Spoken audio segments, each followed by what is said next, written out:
دا د غنمو بيلګه ټوټې دي چې د کرنې اوبو لګولو او مالدارۍ ریاست له لوري د میدان وردګ ولایت په ټولو ولسوالیو کې د بزګرانو د ښې روزنې او دوی ته د غنمو د نوې کرکیلې ورزده کولو په موخه کرل شوې.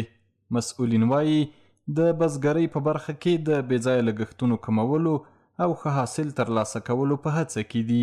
موږ په میدان وردګ ولایت کې 12 نمایشي قطعې لرو د غنمو.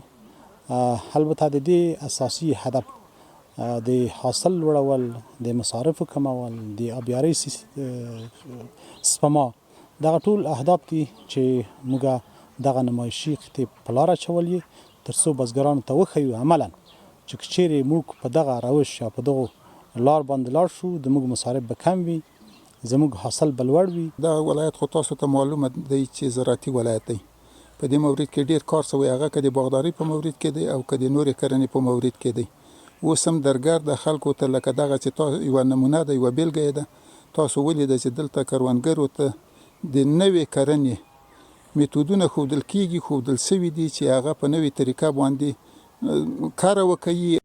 بزګران هم خوښ دي چې ورته د غنمو کرکیلې نوې بڼې وړاندې کیږي او په دې سره به یې کروندې له ناروغیو او ډیرو لګښتونو خوندي وي او هیلهمند دي چې له دې لارې به هم ښه حاصل ترلاسه کړي.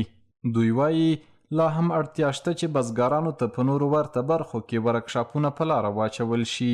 خو د بزګرانو لپاره یو نوی میتود چې رامنځته شوی ده او دغه طریقې موږ مخکې نه درلودې او د ما په نظر دغه کامیابه طریقه ده، ځکه چې یو خو دغه خپله کوم غنم چې کرل کېږي دغه خشاوه ډېره اسانه ده او بل د بخار په رابطه باندې دوی په اسانۍ سره اوبه کېږي. د نور سیستم مسخد له غیر خشاوي نه د دې داسې ښه ده چې راحته ده، زر زر خشاوه کېږي، یوازې نور ټول بوټي ورسره راوځي، داسې نه راوځي ځکه دا جدا دي له غنه له وښونه دا څه جدا دي.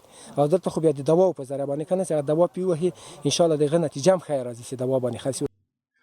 د یاد ریاست مسؤلین وایي چې د دې سربیرې د ولایت په ټولو ولسوالیو کې د جوارو 10 بيلګه ټوټې هم کرلې.